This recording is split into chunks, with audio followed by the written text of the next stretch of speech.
Boa tarde a todos. Estamos mais uma vez aqui no bate-papo. Estamos aqui com uma convidada, a professora, doutora Adriana Caldas do Rego Freitas Davos Maluf. A Adriana, que tem 11 livros escritos, 3 jabutis, escreve muito sobre bioética. Um deles aqui na sua 3ª edição, curso de Bioética e Direito, e vai falar um pouco, para quem não conhece do tema, sobre o que é bioética. Adriana, boa tarde.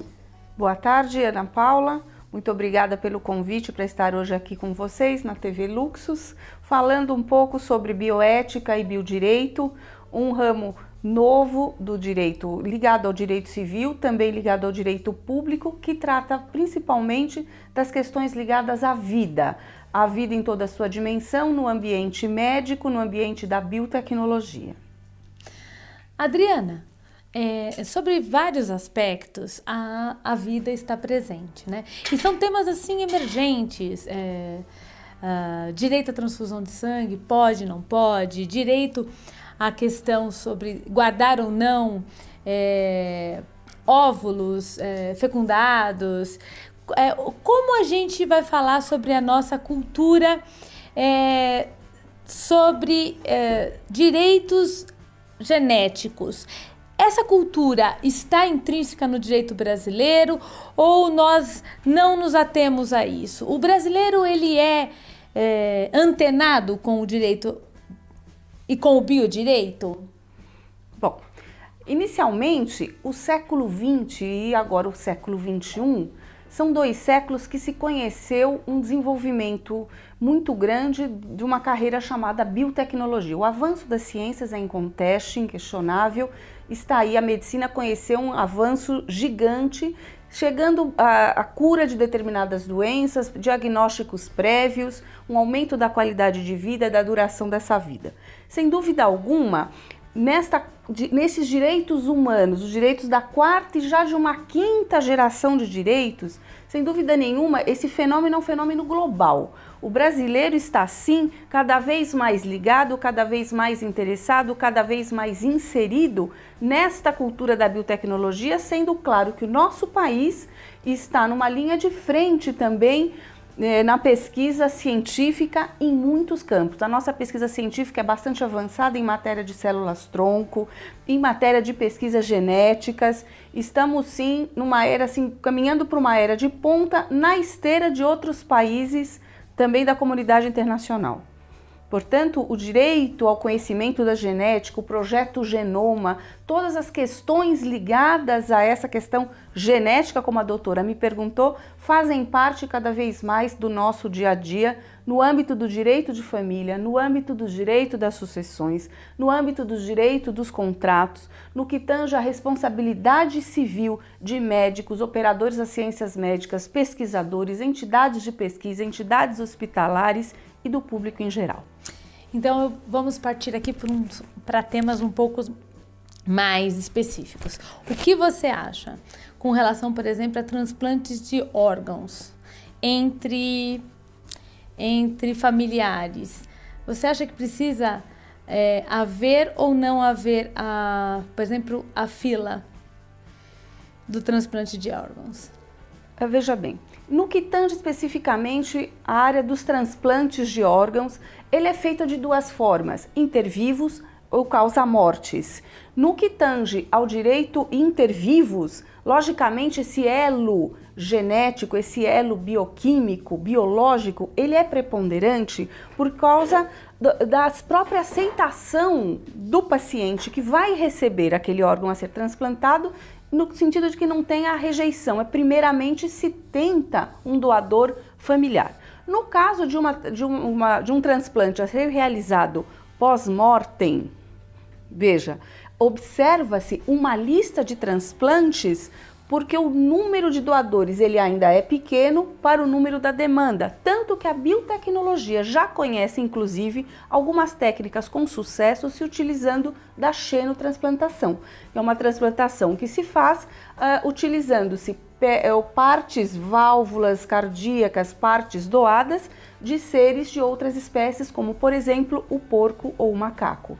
E até se faz a biotecnologia válvulas sintéticas e também dentro do ambiente da biotecnologia, no que tange aos OGMs, organismos geneticamente modificados, a utilização de porcos transgênicos já produzidos com essa finalidade. Então seria muito interessante observar que para o mesmo no campo do biodireito, que pode existir ou não a possibilidade de um transplante com fila, para que as pessoas entendam, a fila é essa sucessão, num caso de uma fila pública, como pode ou não necessitar. Então, o biodireito e a bioética, ela está ligada no nosso ordenamento jurídico, dependendo do caso.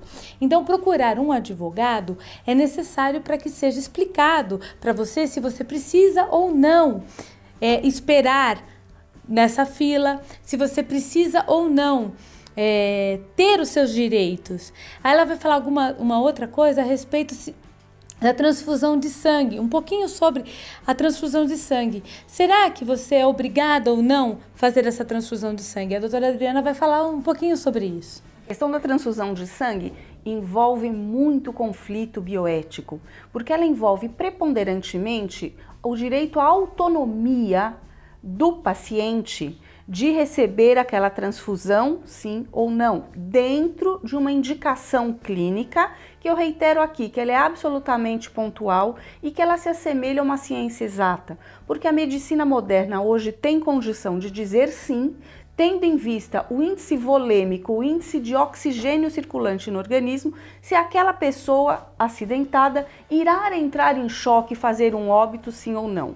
O que ocorre ainda, que a questão mais abrangente, pelo menos conhecida do público, que envolve a transfusão de sangue, é a questão religiosa. A questão que se bate entre a autonomia religiosa, o direito de receber transfusão de sangue, tendo em vista a sua crença religiosa, e o direito de não receber, e aí vir a possível óbito nesse não recebimento. Como é que resolve? Essa é uma questão bastante intrincada no ambiente hospitalar. Ela permeia grandes debates nos comitês de bioética, dos quais eu tenho a oportunidade e a honra de pertencer a alguns, para poder tentar dar umas luzes de umas diretrizes na situação jurídica brasileira, como é que se faz.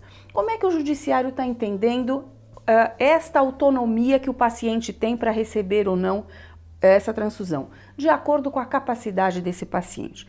Então, como é que se opera na prática? Uma criança que esteja em choque e que necessite se fazer a transfusão, a maioria dos julgados estão entendendo que se faça a transfusão de sangue, independente da vontade e até de uma eventual autorização dos pais, podendo, num caso extremo, ser-lhe suprimido até esse dever, esse direito parental. Por outro lado, em se tratando de pessoas maiores, capazes e com plena autonomia, assina-se um documento que se chama não consentimento informado quando de sua internação no âmbito hospitalar. Via de regra, os adeptos da religião Testemunhas de Jeová, tendo em vista a sua crença, a questão da purificação da sua alma depois da sua morte, optam por não receber transfusão de sangue. É um direito destas pessoas de não recebê-lo. É um dever destas pessoas portarem aquela carteira identificadora ou, dentro de um caso concreto, estar acompanhado de seus representantes legais ou acompanhantes que vão instruir antes de uma eventual internação, de uma eventual cirurgia, que se trata de paciente ungido a esta religião. Dentro da possibilidade clínica que a gente sabe que não é homogênea em todo o nosso território nacional, infelizmente, alguns centros médicos têm possibilidade de questões alternativas à transfusão de sangue. Outros centros médicos não têm, em outros casos a própria emergência não permite, às vezes, essa discussão e a transfusão de sangue é feita, tendo em vista sempre preponderantemente a proteção da vida humana.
fim, porque bioética e biodireito tem uma infinidade de assuntos para falar, mas o nosso tempo é curto. Então nós vamos falar falamos do início da vida e agora vamos falar sobre o fim da vida. Eutanásia, terminalidade da vida. Recentemente tem vários episódios de filmes, etc., na TV sobre eutanásia, terminalidade de vida, morte assistida, em que as pessoas escolhem. Um que chocou o mundo inteiro foi a oportunidade que deram em determinado país de uma menina que havia sido violentada, de apenas 20 e poucos anos de idade, em que ela deu oportunidade para que ela fizesse a morte assistida, em decorrência de que ela não conseguia lidar com os traumas da violência sexual que ela havia sofrido na infância. E ela tinha apenas 20 e poucos anos e não estava em estado terminal de doença alguma. A doença dela era uma violência psicológica. E no Brasil isso seria praticamente impossível. Ela não tinha doença física que lhe estava gerando a morte. O que você acha sobre... porque aqui nós não, com certeza nós não temos nenhuma legislação que ampare isso, mas o que você acha sobre, no campo de bioética e biodireito, que daria ou que não dá amparo jurídico à morte assistida, à eutanásia no Brasil, na atual situação do nosso direito, ou que exista alguma legislação encaminhando para dar sustentáculo à eutanásia? Bom, vamos lá. O quesito terminalidade da vida, as questões envolvendo o fim da vida, são extremamente polêmicas aqui no Brasil e também no mundo, tão polêmicas quanto as questões envolvendo o início da vida. Os direitos do embrião, os direitos do paciente terminal. Lembrando que os direitos da personalidade, eles começam antes do nascimento com vida, posto que o embrião pré-implantatório já detém um quesito de humanidade e ela termina com a morte, se prolongando alguns direitos para após a sua morte, como a honra, por exemplo, da pessoa falecida. A nossa Constituição Federal, ela prevê o primado do direito à vida. Portanto, o que faz da eutanásia um crime aqui no Brasil, à luz dos artigos 124, 125 e seguintes do Código Penal. O que se trata exatamente, qual seria um conceito de eutanásia? A morte não administrada, mas a morte cometida por um médico, por um profissional da área da saúde ou até por um parente, uma morte de cunho humanitário, quer dizer, eutanásia, que significa a boa morte numa questão humanitária. Este caso que a doutora Ana Paula trouxe para exemplificar não tem algum tipo de respaldo, infelizmente, na nossa legislação brasileira. Na maioria dos países da comunidade internacional, digo maioria porque não são todos, também não encontraria um respaldo. Países mais vanguarda, como a Bélgica, como a Holanda, como a Suíça, pode ter algum respaldo nesse sentido, posto que existe na Suíça uma clínica muito famosa chamada Dignitas, que recebe pacientes, mas via de regra pacientes terminais, para que terminem a sua vida da forma como querem, resguardando-lhes uma dignidade. Difere-se também a eutanásia do suicídio assistido, onde se propiciam a metodologia, todos os aparatos necessários para que o paciente dê fim à sua vida, também por questões humanitárias. Ela me perguntou, ela tem interesse em saber, que os telespectadores saibam, qual seria o panorama desta condição de terminalidade da vida no direito brasileiro. Cada vez mais se valoriza o primado da autonomia pessoal e da dignidade da pessoa humana. Portanto, embora a eutanásia seja crime, uma prima da eutanásia, uma outra figura que se chama ortotanásia, está crescendo, está tomando espaço cada vez maior no ambiente médico-hospitalar na realidade brasileira, posto que há uma crescente desse direito à autonomia, desse direito do paciente de determinar, de dizer como ele quer terminar a sua vida. Por isso, uma figura jurídica está crescendo no ambiente nacional, que é a figura do testamento vital. ou diretivas antecipadas de vontade, onde o paciente em questão, mas via de regra um paciente, quando é que você vai elaborar esse testamento vital? Em qualquer momento da sua vida. Eu posso elaborar hoje, que graças a Deus estou perfeita saúde, tá? Porque ele vai valer para um momento onde eu esteja em terminalidade, quer dizer, eu estou um paciente terminal. Para eu elaborar esse testamento vital, eu preciso ter capacidade, sanidade, estar instruído por um médico, por um advogado, registro em cartório e destino ali naquele documento todas as práticas que eu conheço, médicas para a época, que eu aceito nesse momento da minha terminalidade. Então, aceito ou não alimentação parenteral ou enteral, aceito ou não ser entubada, aceito ou não ser entubada por mais de tantos dias, ou só aceito até uma semana, aceito ou não que me seja feita a reanimação em caso de morte. Eu vou determinar ali também quem será o meu assistente jurídico, o meu responsável legal para esse momento de terminalidade. Mas esse respaldo, esse âmbito ainda está ligado para questões específicas de doenças terminais.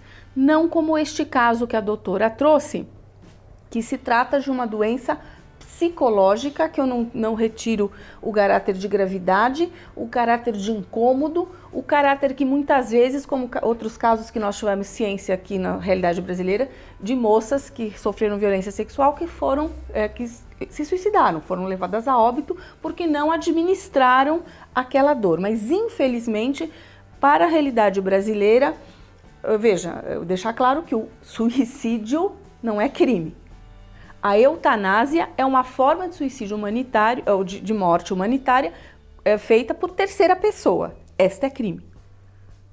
Deixando claro que eu não estou incentivando nem instigando ninguém a cometer suicídio, posto que esta prática também é crime aos olhos do Código Penal. Mas o que eu quero dizer para tentar fechar este tema é que, em matéria de fim de vida, de terminalidade da vida, cada vez mais se preconiza a autonomia do paciente, tendo em vista as suas preferências valorativas e sua dignidade, porque eu costumo dizer, até digo no meu livro, que morrer é morrer com a sua cara, com a sua forma, com o seu jeito, até o último minuto de vida, estando então com a sua estampa, com o seu estilo.